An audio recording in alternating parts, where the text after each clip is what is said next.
국민의힘 전당대회에 나선 김기현 후보 울산 땅 투기 의혹이 지속되자 그제 팩트체크 형식의 기자회견까지 열어서 적극적인 반박에 나섰습니다. 직접 보시죠. 임야 투기 의혹에 대해서 여러 차례 해명을 하셨죠.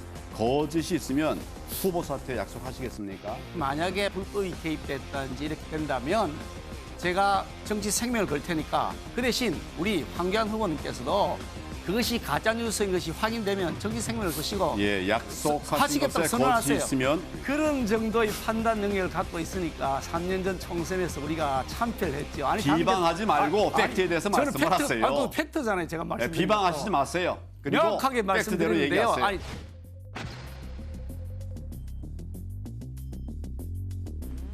세상에 자기 땅 밑으로 터널을 뚫어달라고 요구하는 지주 보셨습니까? 땅 밑으로 터널이 뚫리는데 땅값이 1,800%가 올랐다는 말을 허무맹랑한 말을 마구 짓거려도 되는 겁니까? 황당하기 짝이 없는 대변의 연습입니다. 전문성을 가지고 있는 법조인들도 제대로 이해가 안 된다면 그건 해명이 덜 된 것이죠. 왜 본인이 점점 더 화제를 키우시는지 저는 솔직히 잘 모르겠습니다. 의혹 해소가 된 건 하나도 없는 것 같던데. 네, 김기현 후보의 거듭된 해명에도 불구하고 논란이 쉽게 가라앉지는 않고 있습니다. 심지어 이준석 전 대표는요. 의혹이 제기된 울산 땅에 직접 찾아갔다 이렇게 얘기까지 했는데요. 신인규 변호사님 어떤 내용입니까? 예, 이제 김기현 지금 당대표 후보가 과거에 이제 90년도 후반에 이제 땅을 하나 좀 취득을 한 건데요. 그 땅에 네. 대해서 사실은 이제 이후에 2007년도에 그 울산 KTX역과의 연결된 도로가 있습니다. 그게 이제 원래 기존 노선과 다르게 이제 변경이 되면서 이제 김기현 후보가 소유하고 있는 땅 위를 이제 지나갔다라고 해서 지금 문제가 되고 있고요. 지금 황교안 후보 쪽에서 굉장히 맹공을 퍼붓고 있습니다. 그래서 당시에 구입 경위부터 이 땅에 대해서 그 노선이 변경될 당시에 어떠한 울산 지역에 기반을 둔 정치인으로서 영향력을 미친 거 아니냐 이런 것부터 해가지고 지금도 많은 시세 차익이 났는데 여기에 대해서 뭐 향후에 이 재산을 좀 어떻게 처리할 방법이 없느냐 뭐 이런 거에 대해서 굉장히 이제 의혹을 강하게 제기하고 있는 상황입니다. 네, 김기현 후보 전당대회 전에 이 의혹을 말끔하게 해소해야 한다는 부담감이 있을 것으로 보이는데요. 최진봉 교수님, 기자회견에서의 해명이 좀 충분했나요? 아니 충분하다고 보이지 않고요. 이게 예. 왜냐하면 여러 가지 본인은 얘기하시면서 토지 가격 얘기하는 저건 약간 부풀려질 수 있다고 봐요. 뭐 1,800배 의혹 이 부분은 왜냐하면 이제 이건 그 토지에 대한 감정 평가에 대해서 각각 다르게 평가가 될 수 있는 부분이에요. 저 부분은 저도 뭐 1,800까지 올랐다 이렇게 보지는 않고요. 다만 예. 이제 다른 내용들에서 아직도 의혹이 좀 남아 있는 상황이어서 조금 더 구체적으로 설명할 필요가 있다. 뭐 예를 들면 본인이 예전에는 거기다 무슨 목장하고 이러려고 했다고 하는데 그게 맞는 건지도 모르겠고 그다음에 네. 저 도로가 왜 하필이면 김기현 후보가 가지고 있는 땅 쪽으로 그게 바뀌었을까 변경이 됐을까 하는 부분에 대한 설명은 충분히 이루어지지 않고 있는 상황이거든요. 네. 그 부분에 대해서는 김기현 후보가 좀 더 자세히 설명할 필요가 있고 왜냐하면 이 문제가 단순히 그 대표 선거로 끝나는 문제가 아니고 김기현 후보가 당선될 가능성이 높은데 대표가 되신 후에도 제가 볼 때는 민주당이나 이쪽에서 계속 공세를 이어갈 가능성이 높거든요. 그래서 이걸 명쾌하게 국민들이 잘 납득할 수 있도록 설명이 안 된다고 하면 추후에도 상당히 부담이 되는 그런 이슈가 될 걸로 보여집니다. 네, 박상규 의원께서는 기자회견 어떻게 보셨습니까? 저도 이걸 보면서 이게 이제 프레임 씌우기거든요. 프레임에 갇히면 사람들은 그 나중에 이게 이제 사실이 아닌 걸로 드러나도 선거가 끝난 뒤에 한참 지난 뒤에는 남는 게 없어요. 그래서 프레임에 갇히냐 안 갇히냐의 싸움인데 3대1로 공격이 지금 이루어지고 있고 이 프레임은 뭐냐. 김기현 후보가 땅 투기를 했다더라. 1,800배. 물론 여기에는 논란이 있어서 이 부분은 부풀려진 것일 수 있는 것이지만 네. 야 1,800배나 돼? 이것이 1,800이라는 숫자가 프레임에 남아요. 또 그다음에는 투기다. 계속 투기라고 공격을 하고 있잖아요. 예. 그래서 이 프레임이 갇히는 부분이 두고두고 부담이 될 수 있다. 저는 그런 생각이 들고 예. 민주당에서 이제 그 TF까지 구성해서 여기에 이제 나섰는데 이 TF를 이끄는 사람이 황운하 의원인데 네. 황운하 의원이 아시다시피 김기현 후보하고는 아주 악연이 있는 사람입니다. 울산경찰청장 때 울산시장의 그 당선을 사실상 무산시킨 사람 아니겠어요? 그러다 보니까 김기현 후보로서는 이제 곤혹스럽습니다. 이 공세를 차단해서 물론 지지층이 역으로 결집하는 효과도 있는 것 같아요. 네. 그렇지만 문제는 당선, 여기서는 당선이란 말은 뭐 좀 섣부르지만 그 이후에가 더 문제가 될 소지가 있다. 그래서 민주당은 어떻게 보면 얻어 걸린 호재에 대해서 상당히 집중적인 공세를 하고 있는데 이 부분은 두고두고 김 후보나 국민의힘의 부담으로 작용할 가능성이 높다고 봅니다. 네, 국민의힘 전당대회는 후반전으로 돌입을 했고요. 여러 차례 토론회에 나선 후보들 당심 잡기에 한창입니다. TV 토론회에서는 밸런스 게임 형식의 문답이 눈길을 끌기도 했습니다. 한 명만 구조할 수 있다면 1번 나경원, 2번 장제원. 아무래도 좀 더 오래된 관계니까 다 우리 당의 소중한 인재지만 그래도 정이 좀 더 깊지 않을까 하는 생각입니다. 중 하나를 꼭 포기해야 한다면 1번 전재산, 2번 대통령. 우리나라를 우리 딸이, 우리 아이들이 잘 살 수 있는 나라로 만드는 것, 그게 더 중요하다고 생각합니다. 네, 피하고 싶은 처갓집은 1번 윤핵관 장인, 2번 개딸 장모.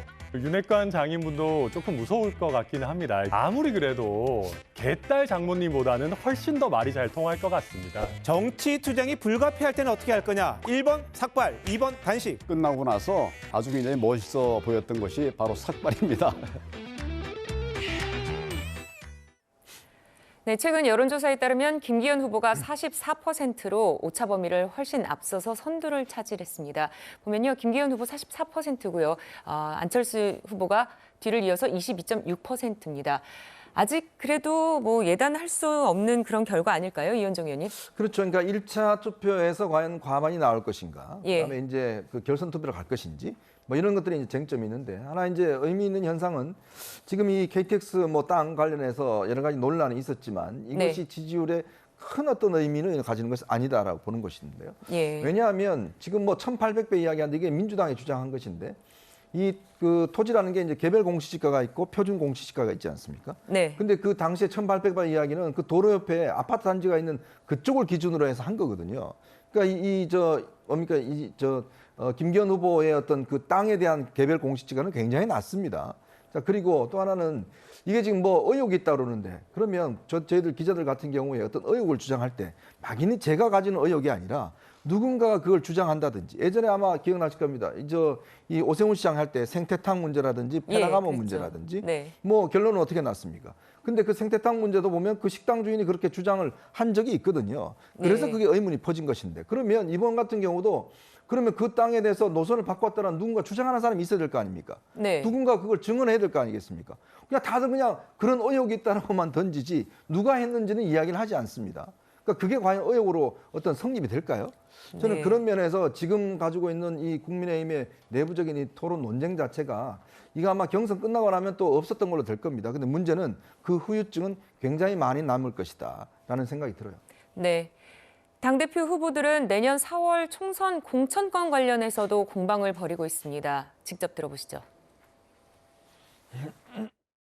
김기현 후보께서는 이틀 전에 공천할 때 대통령 의견을 듣겠다, 이런 말씀을 하셨거든요. 대통령의 의견도 들어야지요. 안철수 후보님 의견도 들을 겁니다. 만약에 대통령과 이런 공천에 대해서 의논한다, 법적인 문제가 있습니다. 당의 운영은 결국은 대통령하고 같이 협의해서 하는 것이지 대통령 무인도에 살아 계신 겁니까? 김기현 후보께서 당대표가 되시면은 장제원 의원 사무총장 임명하실 겁니까? 장제원 의원 스스로가 자기 가에 이 임명직 당직 안 맡겠다고 이미 다 선언한 거 다 그러면 아시잖아요. 장제원이라는 살신정의하면서 측이시죠? 백의종군하는 사람을 존중해야 할지 어떻게 표명하려 아니 하세요. 그거를 살신성인이라고까지 얘기하세요. 장제원 의원이 윤핵관 선봉장 노릇을 하는데 이게 무슨 살신성인이고.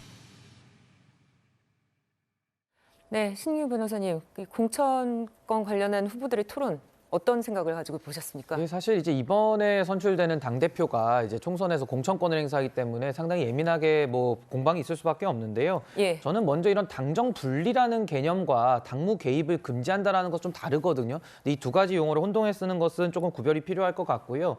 뭐 당연히 대통령실과 협의가 필요하죠. 근데 그것은 정책에 관련된 면에 대해서 당정 협의를 하라는 것이지, 이런 공천에 대해서 세부 내용을 의견을 듣고 협의를 한다? 이것은 박근혜 대통령 그 처벌 사례에 비추어 봐서 나서도 굉장히 이거는 위험한 부분이 있기 때문에 조금은 김기현 후보 쪽에서 주장했던 내용들이 법리적으로는 조금 더 점검이 필요하지 않는가 저는 그렇게 생각을 합니다. 네, 최진봉 교수님께서는 이 공천권을 가진 예. 여당의 움직임 어떻게 보십니까? 그러니까 저는 대통령의 공천권에 개입하면 안 되죠. 그걸 뭐 그렇게 하면 안 된다고 저는 봐요. 그러니까 물론 뭐 의견을 들을 수도 있고 대통령이 의견을 낼 수는 있겠죠. 그러나 공천권에 개입했다고 하게 되면 여러 가지 논란이 법적으로도 논란이 될 가능성이 높아요.